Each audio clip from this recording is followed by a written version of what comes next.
The second principle that animates the left is group justice rather than individual justice. There's another name for group justice, that's social justice.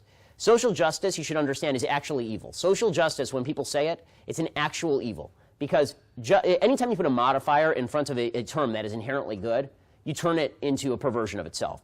So correctness, right? If you are correct, there's truth and there's something false, you are correct. Once you add political in front of that, you're not talking about truth and falsity anymore. You're talking about if you say the wrong thing, you get shot.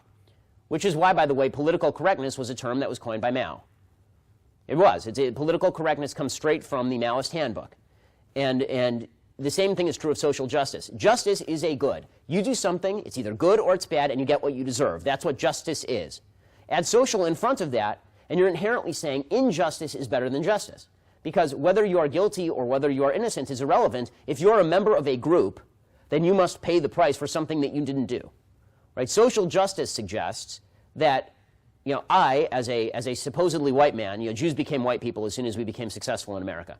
I, as a white man, I'm responsible for paying slavery reparations, for example, in the name of social justice, even though all of my ancestors were busy getting killed by Cossacks in Russia at the time that slavery was taking place. And less than 5% of white Americans alive today have ancestors who ever held slaves. Every white person in America, though, has to pay because of group justice. How is that just? It's not. But it's group justice. It's social justice. And valuing the collective, valuing people in terms of groups rather than individuals, is how you get to the point where murder in the name of the collective is okay. All you have to do to see this is just compare the American Revolution, which was about individualism, with the French Revolution, which was about collectivism. Right? The American Revolution, John Adams wrote in the Declaration of Rights for the Commonwealth of Massachusetts, he specifically wrote about all men being born free and equal with certain inalienable rights. It mirrors the Declaration of Independence in the United States. If you look at the Declaration of the Rights of Man in France during the French Revolution, it's the opposite. The 1789 Declaration of the Rights of Man says, "The principle of all sovereignty resides essentially in the nation.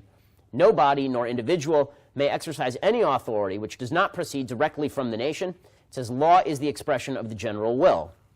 So the collective always rules the individual. The group always rules the individual. And because the group always rules the individual, and because the group is always, this is a very utopian view of the world. Because, see, the left doesn't believe in individual justice or that it can be achieved, but group justice can be achieved. But to pursue group justice is a utopian vision. You have to have this utopia in your head. Well, if the group is more important than the individual, and the individual is in the way of progress, just steamroll the individual. And that's why you end up with communism killing 100 million people. Because the bottom line is that if you are seeking equality of outcome on a group level, and somebody is an outlier, well, they're standing in front of the machine, and they have to go. Individuals are either tools of the regime or they are obstacles to the regime.